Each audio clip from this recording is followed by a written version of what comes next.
Thank you for joining me on the Way Up podcast with your host, Geoff Knoll. In this week's episode, I get to interview a friend of mine named Karen Snyder. She shares experiences from over 30 years of marriage. I hope you stay to the end. This episode of the Way Up podcast was sponsored by me. I'm a real estate broker in the state of Missouri, and I think that this message is worth my investment.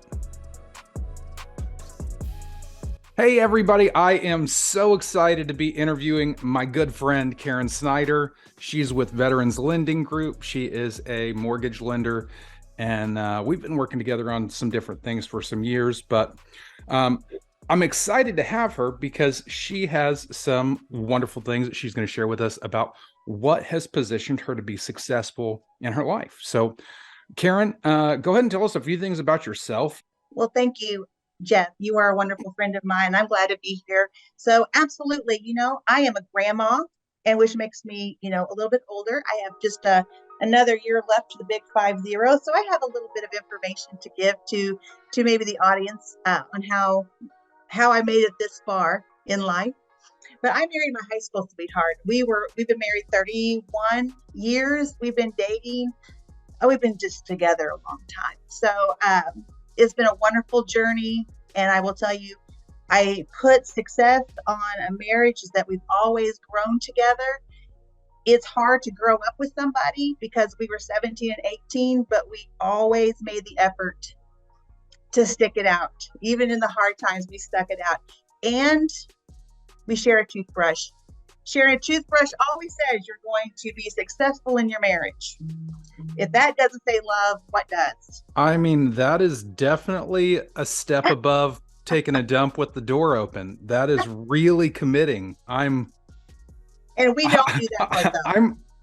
Door goes closed, but you share a toothbrush. I don't know. I'm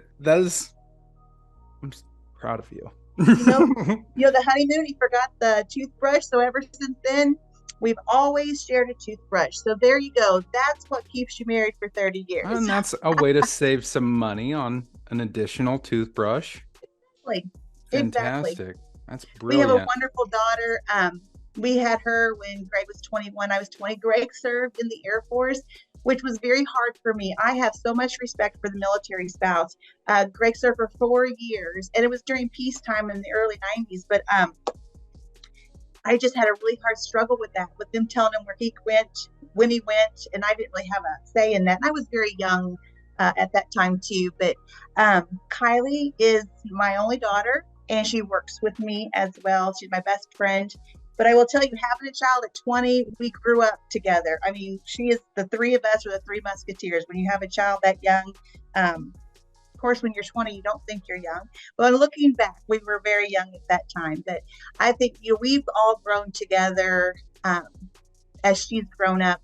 It's just been a great bond the three of us have always had together, kind of growing up together. That's awesome. So family dynamic. I know a lot of your family's around this area too. Yes. What kind of example did you have watching your parents growing up for parenting your kids Geoff, your daughter? I'm a sawmill girl. My grandfather had a small sawmill in Houston, Missouri, Osiris actually, in the 40s. And he needed to have more land and to build his sawmill. And so there was more, he needed to get closer to Fort Leonard Wood. So where I live now in Lakeway, there's a large sawmill, Britzman Lumber Company. It's not been in business since the late 90s, but my grandfather started that sawmill in the late 40s. My father took it over in the 80s. I grew up around a sawdust pile, around the business. So I learned watching my mom and dad grow that business. I think I get my entrepreneurship kind of from that, just watching them and how they ran the business. And Dad was always there for us, the kid, while he's trying to work hard, keeping this business going. And my dad started the sawmill with my grandpa when he was 13.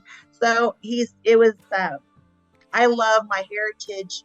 My grandfather, we've been here, and my mom and dad are here. And then we came back and moved and built a house right behind my where I grew up. And now my children, Kylie, my son-in-law, and Jack, live right behind us. And my sister lives on the other side of the road. So it's just a wonderful heritage that I come from. My grandfather started it, and really, um, he built generational wealth through that company that went to my parents, and it just not just money, but also just uh, respect in the community. And he just taught us so much on how to run a business and have a family and be there for the family.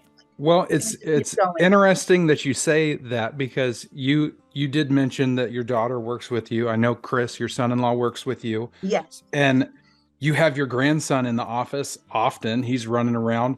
So you're role modeling an example of entrepreneurship that is planting seeds in little Jack, who's a toddler right now. How old is he? Absolutely. 5, He's going to be 4? 5 this year. He's Yes. almost 5. So he's getting to see the same things that you did as a kid, watching grandma and grandpa and their business at the sawmill. So that's It's super great. And cool he that you're actually passing that legacy. to watch him play, when Kylie was growing up, she'd be in my house that I grew up in, playing with my same toys that my mom kept. And now to watch Jack play with those same toys that I played with in the 70s, it is just surreal. And it's just, family means so much to me. And honestly, had I known 25 years ago when I started the mortgage business that my children were going to work with me someday, I took so many missteps in the mortgage journey in my business. I think I would have had such a different outlook 25 years ago in my business if I would have thought that way. So, but you know what? Sometimes you have to change and correct course once in a while. And over 25 years, I've definitely had to do that. I think everybody has to do that, but being able to make the course correction and shift your direction as you notice that changes need to be made, that is a key to being successful, because Right. not everything always goes the way that you plan. So family dynamic, you've been married, you said 30 years? 31 years, yes. 31 years. So what was an example of a time that was a struggle, and maybe you felt like, I don't know if I'm going to make it through this? Well, What were the things that kept that alive and made you want to fight for it? he is my favorite person. He's my best friend. But in their early days, when you start out military, everything's kind of taken care of for you. We lived in base housing. Um, and of course, once you have a child, that changes that dynamic. And Kylie was just 6 months old when we got out. And so when we got back to Missouri, moving here, we were dirt poor. I mean, we figured out, oh wow, we have to actually pay rent now. And then took you a while to find jobs when we got here. And so that's a struggle when Greg could only find part-time work. I would work as a part-time teller, trying to pay a daycare. We luckily, I will tell you, we had very good family support, but still in a marriage, when you can't take care of yourselves very well, it's hard. It is a struggle. And I think there's been years, you get that 7-year itch. You just don't like each other very well. And that year 13, you go through that again, and maybe 17, but there's always a struggle sometimes when you've changed jobs, or maybe, I think, honestly, money can make things so challenging. Is probably one of our bigger challenges because I'm commissioned. So sometimes that's a roller coaster ride. And so but you have to learn to work together. There's been times that Greg and I have been on the floor counting out change to try to make ends meet sometimes. So what actually pulled us together sometimes kept us together. When Kylie was first born, that was hard. She had colic, and so up all the time. He worked, I stayed home, but there was a point I literally called my sister, and I'm like, you have to come get me. I'm done. I can't do this anymore. We were separating. And my mother called me, and she says, no one's coming to get your ass. Oh, sorry, your ass. It's She's fine. like, It's fine. you said for better, for worse. It's for better, for worse now. You will sit down at a couch and you will write down everything you love about each other, everything you don't like about each other, and swap papers. No one's coming to save you. And we did that. And it was hard as could be because we didn't know how to be parents. We barely, I mean, it was just a mess. But we worked really hard those 6 months her first 6 months to keep things together. Have But my you, mother, I don't think I'd be here today, married 32 years, 31 years, if it wasn't for my mama saying, no one's coming to save you. how many times have you reached out and told your mom thank you for being a sound voice in your head whenever you were a young All the time. kid, just Now, if you being ask my crazy? father, God rest his soul, but he would be like, he would have, if he would have known, he would have came up and got me, he said. Yeah, But I yeah. think money and having a new baby, that was hard because we were very young at that time and we got out of the military. We were just dirt poor. So, So but you learn seeing, to work it through. yeah, so seeing how everything has worked out over the years, and your plan may have changed. Your outcome is different than what you were thinking when you were in the stressful moment and you were freaking out, worried. Right. What advice would you give a young, it doesn't have to be a military spouse, but that was your experience. So advice would you give a young military spouse who is going through struggles like that in their marriage? You know what?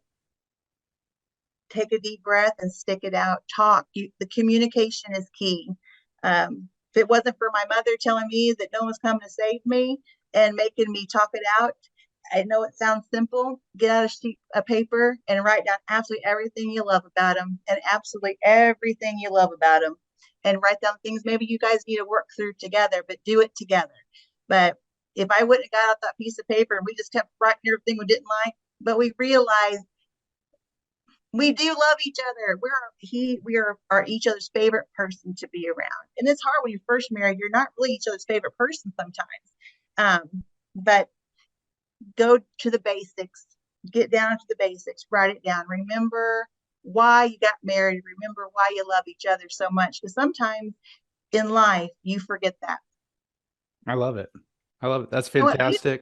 for sharing your life with someone.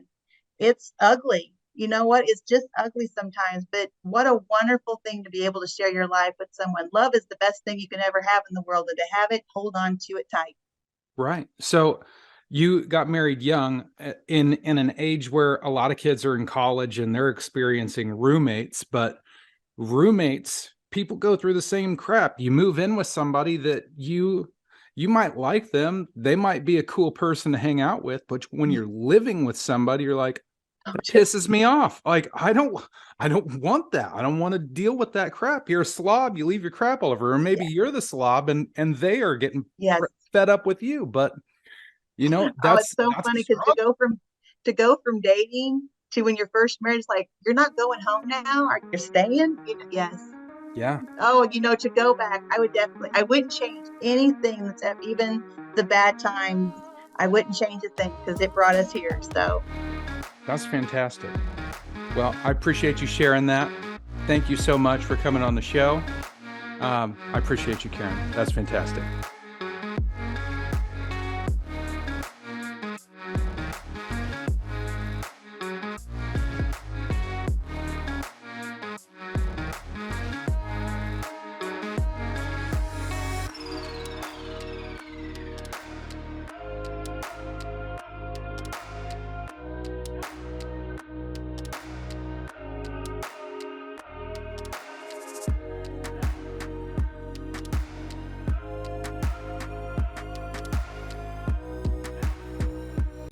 Yeah, boy.